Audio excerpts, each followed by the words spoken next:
नमस्कार, मैं हूं आपके साथ दीपिका यादव। दोपहर के 3 बजने वाले हैं और आप देख रहे हैं राजधर्म। आज यूपी के लखनऊ में पुलिस और वकीलों के बीच जबरदस्त घमासान हुआ और वजह है वकीलों के चैंबर्स पर बुलडोजर एक्शन। लखनऊ में वकीलों के अवैध चैंबर्स पर आज नगर निगम का बुलडोजर चला है, जिसमें हाईकोर्ट के आदेश पर नगर निगम की टीम भारी फोर्स के साथ अवैध चैंबर्स तोड़ने के लिए पहुंची। इसके बाद वकीलों का गुस्सा फूट पड़ा और जैसे ही बुलडोजर चलना शुरू हुआ, वकीलों ने नारेबाजी करना शुरू कर दिया। बुलडोजर का रास्ता रोका, पुलिस टीम पर पथराव किया। पुलिस ने भी वकीलों को तितर बितर करने के लिए लाठीचार्ज किया और इस कार्रवाई के दौरान 4 लोग चोटिल भी हुए। इनमें एक सिपाही और 3 वकील।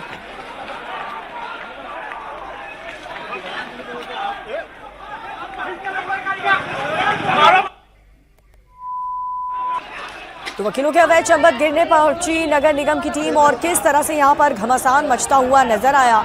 लखनऊ में वकीलों के अवैध ये चैंबर्स हैं जो बना रखे थे, आज वहीं पर नगर निगम का ये बुलडोजर चला। जबरदस्त एक्शन देखने को मिला। माहौल थोड़ा गर्मा गर्मी भरा रहा जब नगर निगम की टीम वहां पर पहुंचती है। हाईकोर्ट के आदेश के बाद ये कार्रवाई की गई है। हाईकोर्ट के आदेश पर नगर निगम की टीम भारी फोर्स के साथ अवैध चैंबर्स जितने भी हैं उन्हें तोड़ने के लिए पहुंची, जिसके बाद वकीलों का गुस्सा फूट पड़ा और जैसे ही बुलडोजर चलना शुरू हुआ, वकीलों ने पहले तो नारेबाजी शुरू की और बुलडोजर का फिर रास्ता रोकने लगे। पुलिस टीम पर पत्थरबाजी शुरू कर दी गई। पुलिस ने भी वकीलों को तितर बितर करने के लिए लाठीचार्ज किया और देखिए कैसे एक दूसरे पर वार पलटवार और पुलिस की टीम यहाँ पर वकीलों को खदेड़ते हुए नजर आ रही है, क्योंकि जो वकीलों का ये ग्रुप है वो जो नगर निगम की टीम और साथ ही सुरक्षाकर्मी और पुलिस कर्मी जो तैनात थे वहां पर, उनके साथ उनके इस एक्शन को रोकने के लिए बाधा डाल रही थी बुलडोजर कार्रवाई में और साथ ही पुलिस की टीम पर पत्थरबाजी भी वकीलों द्वारा की गई। ये तस्वीर आपको दिखा रहे हैं। नगर निगम की टीम जब वहां पर बुलडोजर कार्रवाई करने पहुंची तो देखिए आम लोगों को भी इस गहमा गहमी में चोट लगी है, क्योंकि वकीलों की तरफ से पत्थर फेंके जा रहे थे। पुलिस टीम पर पत्थरबाजी शुरू कर दी गई थी और उसके बाद पुलिसकर्मी भी किस तरह लाठी चार्ज करते हुए यहां पर नजर आए और वकीलों को तितर बितर करने के लिए ये लाठी चार्ज करना पड़ा पुलिस टीम को। इस कार्रवाई के दौरान 4 लोग चोटिल हुए हैं और इनमें एक सिपाही और 3 वकील।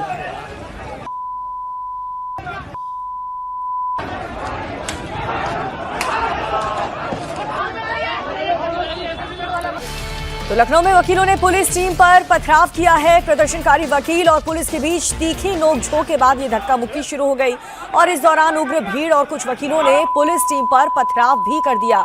ये तस्वीरें आपको दिखा रहे हैं जब वकील जो सफेद लिबास में आपको नजर आएंगे व्हाइट शर्ट में, वो वकील हैं जो पुलिस की टीम पर हमला करते हुए नजर आ रहे हैं। वहां पर बुलडोजर कार्रवाई जो नगर निगम की टीम करने के लिए पहुंची थी, जो अवैध चैंबर्स को तोड़ने के लिए वहां पर पहुंची थी, हाईकोर्ट के आदेश के बाद उन लोगों पर, उस टीम पर ये बाधा डाली। बुलडोजर कार्रवाई रोकने की कोशिश की वकीलों की एक टीम ने और साथ ही पुलिसकर्मी जो वहां पर तैनात थे वहां पर उन पर भी पत्थरबाजी शुरू कर दी गई और भीड़ को फिर तितर बितर करने के लिए किस तरह से पुलिसकर्मियों को भी लाठी चार्ज करना पड़ा, वकीलों को वहां से हटाना पड़ा। पुलिस ने दौड़ा दौड़ा कर लाठियां बरसाई और वहां से वकीलों के इस ग्रुप को हटाया। नगर निगम की कार्रवाई को लेकर के वकीलों में काफी ज्यादा गुस्सा है और उनका ये कहना है कि पहले उनके बैठने की व्यवस्था करनी चाहिए थी और उसके बाद चैंबर्स पर बुलडोजर चलाना चाहिए था। और ये पूरी कार्रवाई इलाहाबाद हाईकोर्ट की लखनऊ बेंच के आदेश के बाद की गई है। हाईकोर्ट की बेंच ने अनुराधा सिंह की याचिका पर सख्त निर्देश दिया था, क्योंकि अवैध निर्माणों के चलते कोर्ट के आसपास का जो रास्ता है वो पूरी तरह से ब्लॉक हो रहा था।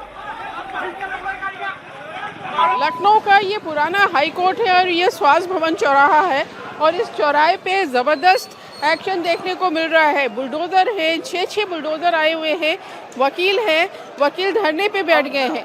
दरअसल ये बुलडोज़र आए हैं जो चैम्बर्स बनाए गए हैं, जो कहा जा रहा है कि अतिक्रमण करके बनाए गए हैं 240 चैम्बर्स, उनको हटाने के लिए बहुत सारे चैम्बर्स हटा भी दिए गए हैं। बुलडोज़र उस पर चल गया है, लेकिन वकील लगातार विरोध प्रदर्शन कर रहे हैं। यहाँ अखंड रामायण का पाठ हो रहा है जिससे ये बुलडोज़र ना चल सके।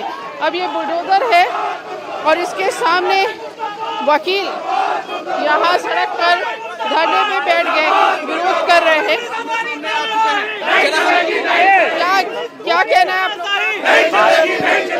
जिन चैम्बर को हाईकोर्ट द्वारा कहा गया था वो ऑलरेडी तोड़ा जा चुका है। उसके अतिरिक्त जो चैम्बर रोड बनाई है उनको भी तोड़ा जा रहा है। मैडम, जितनी भी पुलिस चौकियां बनी है सारी अवैध बनी है, पुलिस चौकियों पर कोई कार्रवाई नहीं है। इस तरह से वकील भगवान राम की फोटो हाथ में लिए है, मंदिर में अखंड रामायण का पाठ हो रहा है, बुलडोजर के सामने है, लेकिन पूरा इलाका इस समय छावनी में तब्दील हो गया है। हर जगह पुलिस है और पुलिस की मौजूदगी में ये बुलडोजर एक्शन हो रहा है। प्रशासन का ये कहना है कि ये जो चैम्बर्स हटाए जा रहे हैं, ये हाईकोर्ट के आदेश के बाद हटाए गए हैं। इन सब वकीलों को नोटिस दिया, पुलिस ने उठा के फेंक दिया और 24 घंटे के अखंड पाठ पर हमारा रुकवा दिया। पंडितों को मारा है, पंडित जी को मारा गया है और रामायण को रुकवाया गया। हमारे पंडित जी पर लाठीचार्ज करे गए हैं, हमारे अधिवक्ता समाज के ऊपर लाठीचार्ज करे गए हैं। हम यहाँ बच्चे नहीं दे रहे, सबको मारा गया और सारे लोगों को पंडित जी को मारा गया। पंडित जी से वकीलों में नाराजगी है, लेकिन नगर निगम का कहना है कि इन वकीलों को पहले ही नोटिस दिया जा चुका है कि वो अपना अतिक्रमण खुद से हटा दें, नहीं तो आज ये कार्रवाई होगी। अब यहाँ बुलडोजर पहुंचा है, पुलिस वकीलों को समझाने की कोशिश कर रही है। वहीं लखनऊ में प्रशासन ये कह रही है कि सड़क, फुटपाथ, नाले और नालियों पर कब्जा करके कई जगहों पर वकीलों के चैम्बर्स और फोटोकॉपी की दुकानें बना ली थी। इससे आम लोगों को आने जाने में काफी परेशानी हो रही थी और नगर निगम की ओर से अवैध निर्माण करने वालों को पहले ही नोटिस जारी करके इस कब्जे को हटाने के निर्देश दिए थे।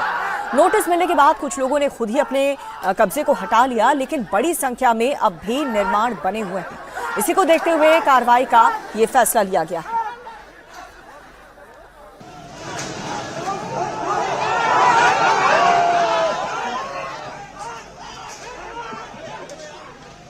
तो तस्वीर आपको दिखा रहे हैं, पहले ही नोटिस जारी किया गया था नगर निगम की तरफ से कि अवैध कब्जे को वहां से फौरन हटा लिया जाए, क्योंकि ये मामला हाईकोर्ट में है और याचिका दायर की गई थी। शिकायतकर्ताओं की तरफ से आने जाने वाले लोगों को तकलीफों का सामना करना पड़ रहा था और हाईकोर्ट के आदेश के बाद नगर निगम का ये बुलडोजर चला। लखनऊ में ये डीएम कार्यालय की बाहर की सड़क है, सामने ये पुराना हाई कोर्ट है, पीछे सेशन कोर्ट है। यहाँ बुलडोजर पहुंचे हैं, 1, 2, 3, 4 और पीछे 4 बुलडोजर और हैं और यहाँ पे लगातार एक्शन चल रहा है। ये सड़क के किनारे फुटपाथ पे जो चैम्बर्स बनाए गए थे या जो फोटोकॉपी की शॉप थी, वो सब इस तरह से गिराई जा रही है। दरअसल ये इस पूरे इलाके में करीब 240 ऐसे चैम्बर्स और फोटोकॉपी की शॉप थी जिनको इलाहाबाद हाईकोर्ट की लखनऊ बेंच ने गिराने का आदेश दिया था और उसके बाद यहाँ नोटिस भी चस्पा किया गया था। 130 ऐसे थे जिसमें नाम था तो उनको नोटिस दिया था, बाकी जगह लाल निशान लगाए गए थे। तो यहाँ पर बड़ी तादाद में फोर्स है, बुलडोजर तो हैं, वकील भी यहाँ पर आए हैं, विरोध कर रहे हैं। क्या बात है बताइए। मैम, जो बताया जा रहा है सरकार के द्वारा और प्रशासन के द्वारा कि अधिवक्ताओं के चैम्बर ही सिर्फ अवैध हैं। पूरे लखनऊ में कितना अतिक्रमण हुआ है, नाले पे और रोडों पे लोग ठेला लगा रहे हैं, दुकानें चला रहे हैं, जहां से सरकार को, प्रशासन को वसूली जाती है वो वैध है। लेकिन यहाँ पे अधिवक्ता एक अपनी रोजी रोटी कमाने के लिए एक अपनी छोटा सा चैम्बर बना के बैठा हुआ है, वो सरकार को और प्रशासन को अतिक्रमण लगता है। उसको पे आपका जी, आपका काम मेरा चैम्बर यही रोड में हम लोगों ने अधिवक्ताओं की मेहनत, ये मेरा और तेरा चैम्बर की बात नहीं है, यहाँ हम अधिवक्ताओं के चैम्बर की बात है। अगर हमारे चैम्बर तोड़ने हैं तो पहले हमको चैम्बर दिया जाता, हमारे लिए बैठने की व्यवस्था की जाती, उसके बाद चैम्बर तोड़ा जाता। देश का ये आखिरी स्तंभ गिर रहा है, इसके बाद अब न्याय की उम्मीद जो है लोगों को खत्म हो जाएगी। तो हाईकोर्ट ने फैसला दिया, फैसला जो दिया है वो किसी एक रिट पे दिया है, उसमें जो दोषी थे उनके चैम्बर तोड़ते, ना कि पूरे शहर के चैम्बर आप तोड़ देंगे। और 4 कदम दूरी पे जो है वो नहीं तोड़ा, चैम्बर तोड़ा जा रहा है, एक लाइन से सारे ऑर्डर तक नहीं दिखाया गया कितने चैम्बर तोड़े। से जो वकील है उनमें आक्रोश है और ये डीएम का ऑफिस है और डीएम के ऑफिस के बाहर इस समय बुलडोजर का एक्शन हो रहा है। ये जो चैम्बर बना हुआ था वो गिराया गया है और इसी तरह से बुलडोजर आगे चल रहा है, क्योंकि इस पूरे इलाके में जो फुटपाथ हैं, जो नाली है, उसमें चैम्बर्स बने थे, फोटोकॉपी की शॉप थी। इस सड़क पर चलना थोड़ा सा मुश्किल होता था। तो अब हाई कोर्ट ने आदेश दिया है, सरकार का, नगर निगम का ये कहना है कि नोटिस भी सर्व किया गया है और लाल निशान भी लगाए गए थे जिनको गिराया जाना था। आज ये कार्रवाई शुरू हुई है और क्योंकि 240 ऐसे चैम्बर फोटोकॉपी की शॉप्स हैं जिनको गिराया जाना है। वो छोटी सी एक मशीन अगर रख सकता है और फिर अपने कोई टाइपिस्ट भी रख सकता है तो इसमें क्या दिक्कत है? एक अधिवक्ता एक न्याय दिलाने का कार्य कर रहा है और इससे अपने चैम्बर बनाता है और प्रशासन उसको तोड़ने के लिए 2 मिनट 10 मिनट लगे, वहाँ से यहाँ तक 50 चैम्बर। एक मिनट, दूसरे से भी बात करने दीजिए, दूसरे से भी बात। आपका कितने साल से यहाँ चल रहा है? हम लोग का तकरीबन लोगों का सबका 10 साल 5 साल 15 साल से कभी ये कहा गया कि इसको हटाओ या कहा गया हो कि ये कब्जा है? नहीं, ऐसा कुछ नहीं है। अभी इससे पहले कोई रेड दायर गई थी हाई कोर्ट में मैडम, और उसके बाद जो हर चौराहे पे बीचों बीच पिंक बूथ बना हुआ है और वो पक्का बना। हम लोग केवल इसको टेम्परेरी बनाए हुए, लेकिन वहाँ पे ईंटें पत्थर से दीवारें बनाई गई हुई हैं रोड के बीचों बीच। लोग अगर अपना चैम्बर बनाए, अपना कचहरी के अगल बगल, नाम एडवोकेट सुमित शुक्ला। अच्छा, तो आपका यहाँ कहाँ चैम्बर है? हम लोग का चैम्बर यहीं पीछे है। तो आपको कभी नोटिस वगैरह मिला कि ये आपने फुटपाथ पे या पहले, आज से पहले कभी कोई नोटिस नहीं मिला। नोटिस अगर मान लो मार्क किया गया, नोटिस दी गई, लेकिन बात ये होती है अगर आप हमारा चैम्बर थोड़े हमको व्यवस्थित कहाँ करा रहे हैं, हमारा परिवार कहाँ चलेगा, हमारा जीविका कहाँ से चलेगा? हम भी मजदूर स्तंभ हैं। 28,000 वकील है और किसी को चैम्बर नहीं मिला है। 28,000 वकील है लखनऊ काहे सरकार के पैसे वसूली कर रहा है? क्यों वकील बना रहे हैं?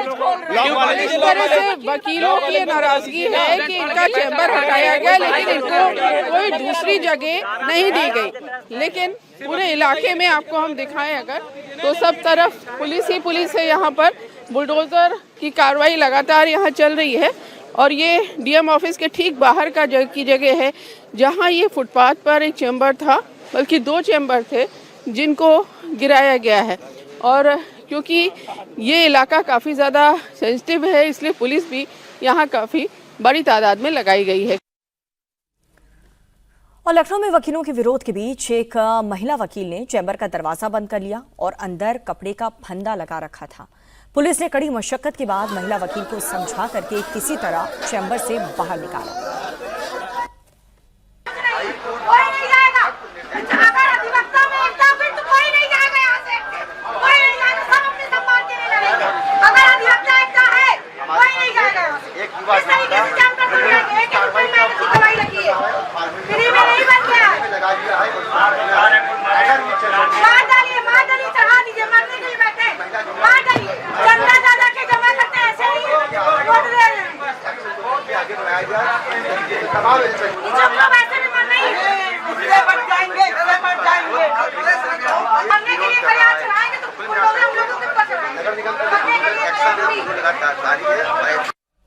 तो लखनऊ के कैसरबाग में बुलडोजर एक्शन को लेकर के काफी ज्यादा बवाल हो रहा है। लेकिन अगर बात करें मध्य प्रदेश के धार की, तो मध्य प्रदेश के धार में सनातन का उत्सव मनाया जा रहा है। 750 साल के संघर्ष के बाद भोजशाला मुक्त हो गई है। 750 साल का ये संघर्ष खत्म हो चुका है। जिस भोजशाला में हिंदू सिर्फ मंगलवार और बसंत पंचमी में पूजा कर पाते थे, वहां पर अब रोज मां सरस्वती की वंदना हो पाएगी। आज भोजशाला का परिसर का शुद्धिकरण किया गया। हिंदुओं ने भोजशाला में देवी स्थान को शुद्ध किया और उसके बाद वहां पर पूरे विधि विधान के साथ पूजा की गई। भोजशाला के हवन कुंड में हिंदू श्रद्धालुओं ने पूरे वैदिक मंत्रोच्चार के साथ भव्य हवन किया और इससे पहले हिंदू समाज के लोग बड़ी संख्या में ढोल बजाते, भजन गाते मां वाग्देवी की प्रतिमा को सिर पर रख करके पहुंचे। हिंदुओं ने मंदिर में मां वाग्देवी के प्रतीकात्मक प्रतिमा स्थापित की, लेकिन हिंदुओं को इंतजार है कि मां वाग्देवी की उस असली मूर्ति का जो राजा भोज के दौरे पर हुआ करती थी, वो मूर्ति कहां है, मंदिर में वापस कैसे आएगी, इस रिपोर्ट में देखिए।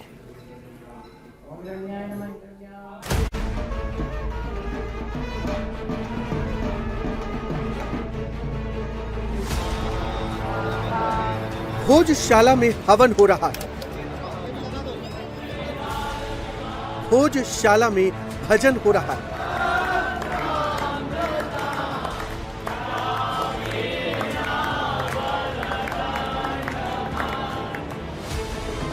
भोजशाला का शुद्धिकरण हो रहा है।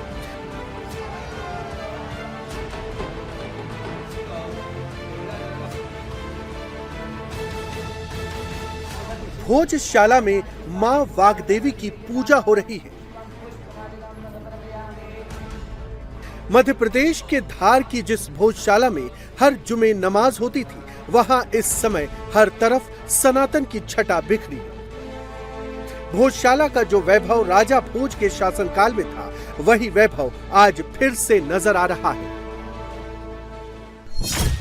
आप देख रहे हैं सुबह से ही यहाँ पर देवी अनुष्ठान आरंभ हो चुका है।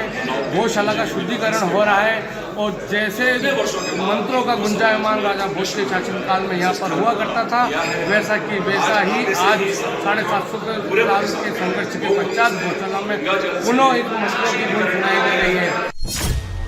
2 दिन पहले तक भोजशाला में हिंदुओं को सिर्फ मंगलवार सूर्योदय से सूर्यास्त के बीच पूजा करने की इजाजत थी। इस दौरान वो अपने साथ 1 या 2 फूल और चावल के कुछ दाने ले जा सकते थे। हिंदुओं को हर साल बसंत पंचमी के दिन भी पूजा करने की अनुमति थी, लेकिन अब भोजशाला की तस्वीर बदल गई है।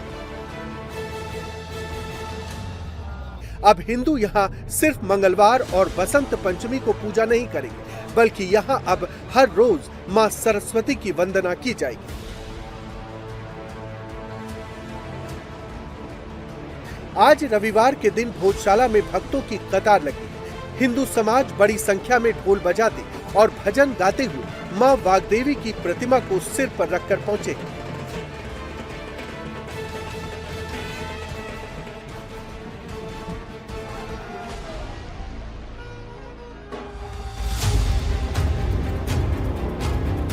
भोजशाला का वैभव लौट रहा है।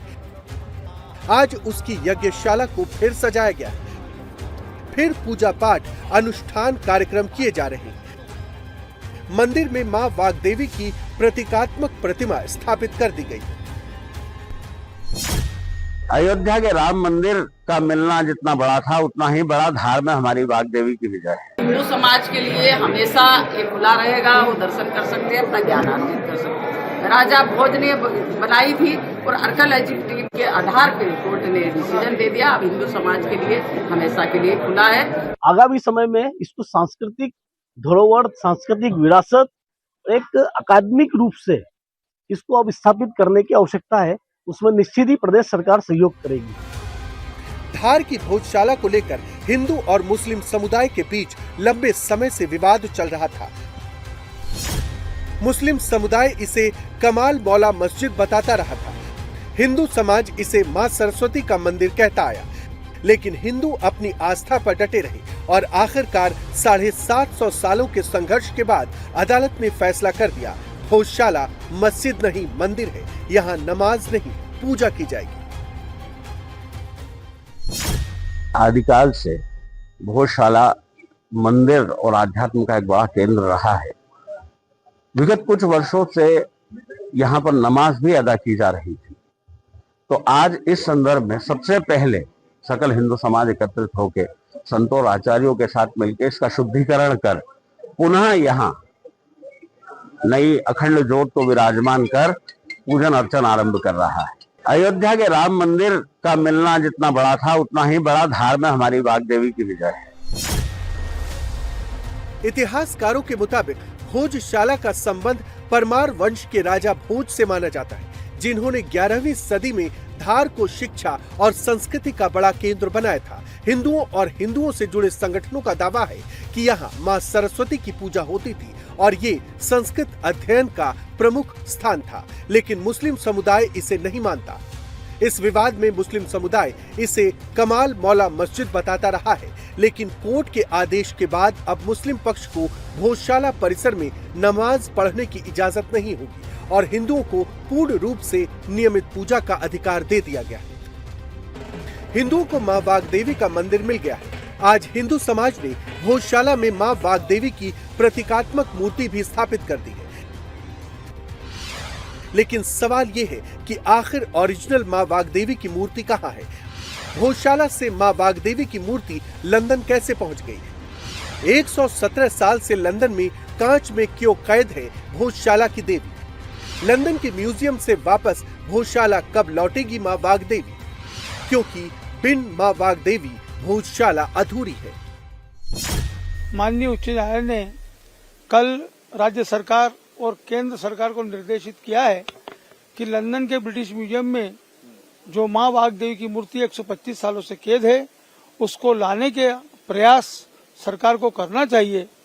उस दिशा में भोज उत्सव समिति भी उस निर्णय को देखते हुए केंद्र सरकार और राज्य सरकार से अपनी मांग रखेगी कि हिंदू समाज की भावनाओं के अनुरूप उस माँ वाग्देवी को ब्रिटिश म्यूजियम से शीघ्र लाएं। ये जो खाली रास्ता दिख रहा है, इस खाली रास्ते से ही माँ वाग्देवी सरस्वती मंदिर में जाकर पुनः विराजित हो, यही हिंदू समाज की मनोभावना है। हमारे जो पूर्वज थे जिन्होंने बहुत लंबे समय 700 साल तक यहाँ पर संघर्ष किया और इस हिंदुत्व को बचाए रखा, उसी हिसाब से 1935 से यह संघर्ष तेज हुआ। हमारे धारनगर के कई हुतात्माएं जो आज हमारे बीच नहीं है, उनके मार्गदर्शन में हमने उस समय भी कार्य किया। आज भी उनके कहे अनुसार हम यहाँ पर कार्य कर रहे हैं। हम ये चाहते हैं कि वो तो अपनी आंखों से नहीं देख पाए, किंतु हम तो अपनी आंखों से माँ को विराजित होते देख लें। इंडिया टीवी इस वक्त खड़ा है 84 खंभों से बने उस विशाल भोजशाला प्रांगण में, जिसके नाम से ही साबित होता है भोज और शाला, यानी राजा भोज के द्वारा बनाई गई एक शाला, एक विशाल संस्कृत की यूनिवर्सिटी। तस्वीरों में आप ये 84 खंबे देख चुके हैं जो दरअसल 1034 में राजा भोज ने यहां पर बनवाई थी। और इसी यूनिवर्सिटी में जो 84 खंबों पर आपको दिखाई दे रही है, यहां पर देश विदेश के हजारों छात्र शिक्षा लेने, संस्कृत से लेकर तमाम जो सब्जेक्ट्स थे उनका अध्ययन करने यहां पर आते थे।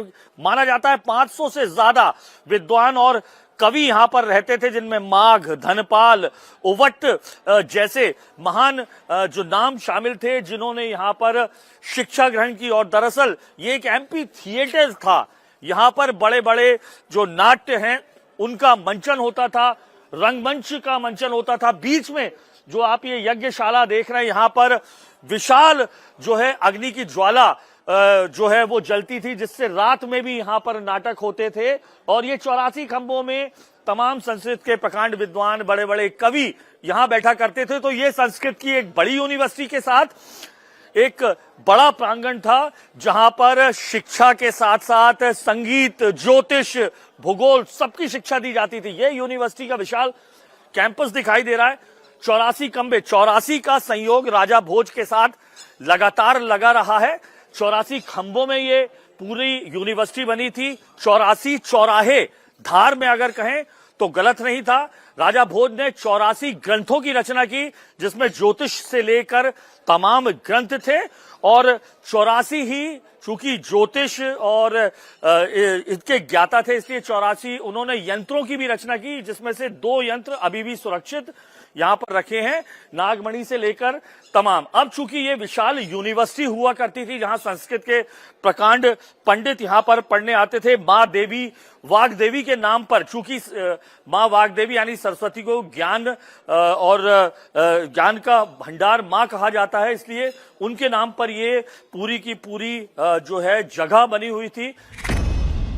इस भव्य भोजशाला की स्थापना मालवा के राजा भोज ने 1034 ईस्वी में ज्ञान, विज्ञान और संस्कृत के अध्ययन के लिए किया था।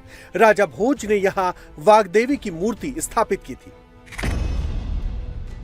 19वीं सदी की शुरुआत में अंग्रेजों को खुदाई के दौरान ये दुर्लभ प्रतिमा मिली थी, जिसके बाद उसे लंदन ले जाया गया और अभी वो British museum great Russell street में रखी हुई है।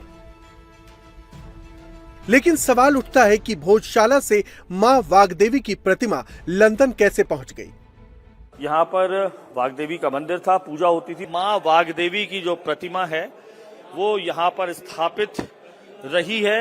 माना जाए तो 1034 के बाद से लेकर 1301 तक ये प्रतिमा यहीं पर थी। तमाम जो छात्र हैं वो अध्ययन करने जो आते थे,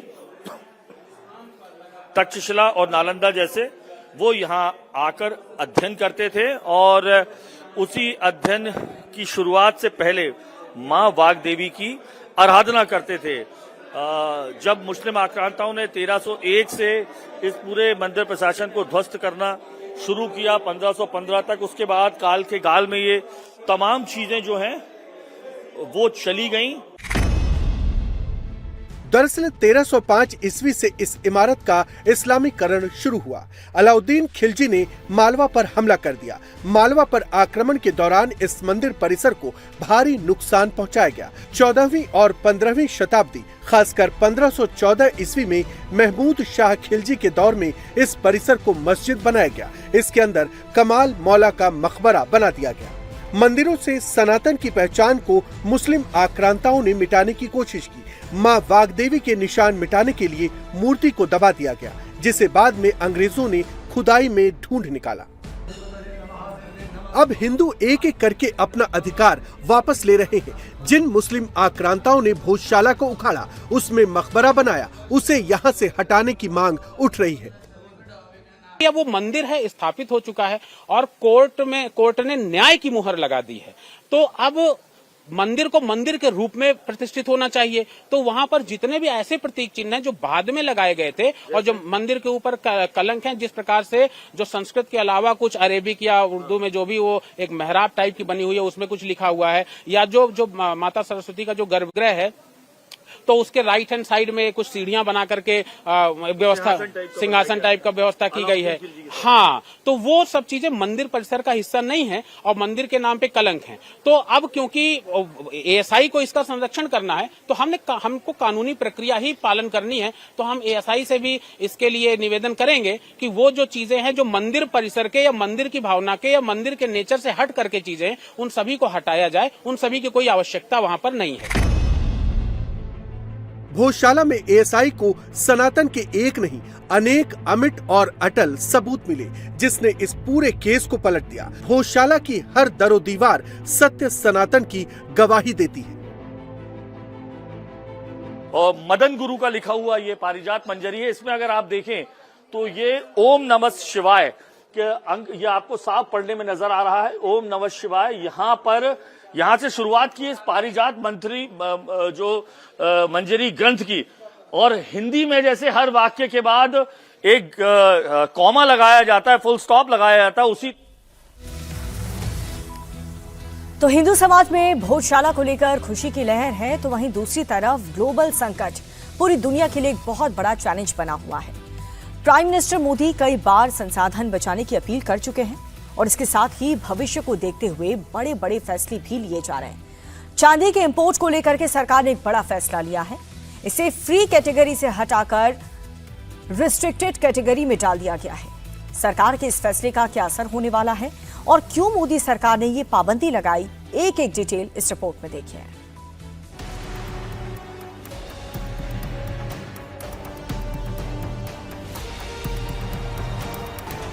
दुनिया की बहुत बड़ी आबादी फिर से गरीबी के दलदल में चली जाएगी।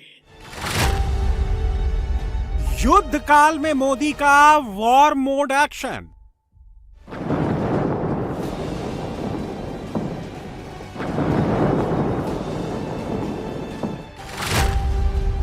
भारत ने ठाना है फॉरेन एक्सचेंज बचाना है।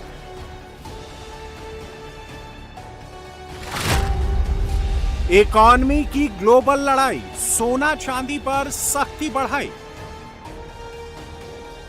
मिडिल ईस्ट संकट के बीच मोदी सरकार एक के बाद एक ठोस कदम उठा रही है। प्रधानमंत्री मोदी देश को आर्थिक संकट के बोझ से बचाने के लिए दूरदर्शी फैसले ले रही हैं। प्रधानमंत्री मोदी ने अब सिल्वर के इंपोर्ट पर नई पाबंदी लगाई है।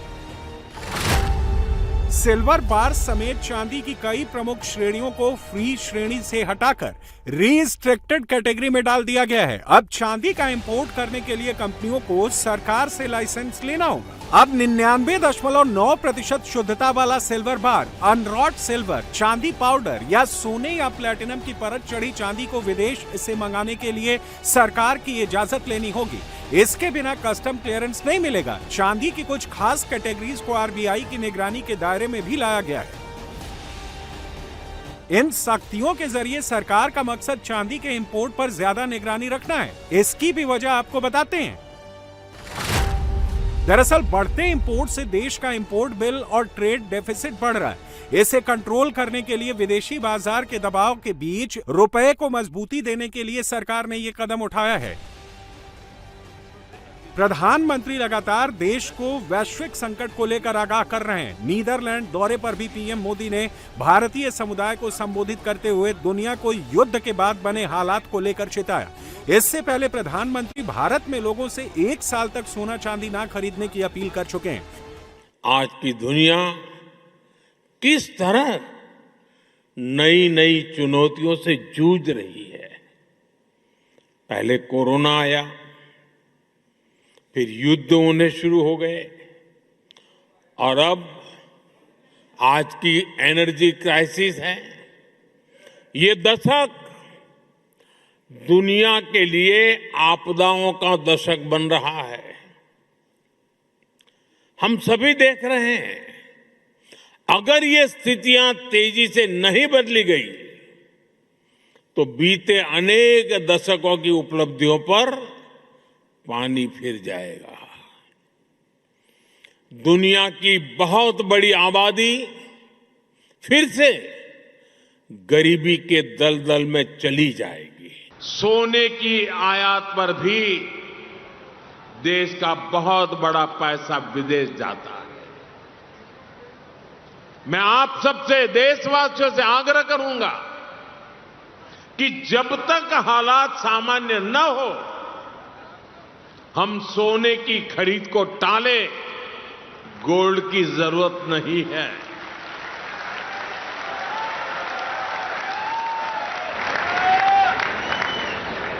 साथियों, आज समय की मांग है कि हम वोकल फॉर लोकल को एक जन आंदोलन बनाएं। विदेशी सामान की जगह लोकल उत्पादों को अपनाएं। पीएम मोदी के इस अपील के बाद केंद्र सरकार की तरफ से बिग डिसीजन लिए जा रहे हैं। केंद्र सरकार ने पहले पेट्रोल और डीजल के दाम में 3-3 रुपए लीटर की बढ़ोतरी की। सीएनजी की कीमत में भी 2 रुपए प्रति किलो की बढ़ोतरी की गई। दिल्ली एनसीआर में 48 घंटे में दूसरी बार सीएनजी के दाम बढ़े। आज सीएनजी 1 रुपए प्रति किलो महंगी हो गई, यानी 3 दिनों के भीतर सीएनजी 3 रुपए महंगी हो गई है। सरकार ने सोना और सिल्वर पर इंपोर्ट ड्यूटी 6% से बढ़ाकर 15% कर दिया। गोल्ड इंपोर्टर के लिए 100 किलो गोल्ड की लिमिट तय कर दी गई। ज्वेलरी एक्सपोर्ट के लिए मिनिमम 50% एक्सपोर्ट की शर्त लगा दी गई और अब चांदी की इंपोर्ट पॉलिसी में बदलाव करते हुए तत्काल प्रभाव से सिल्वर बार्स को रिस्ट्रिक्टेड कैटेगरी में रख दिया गया है।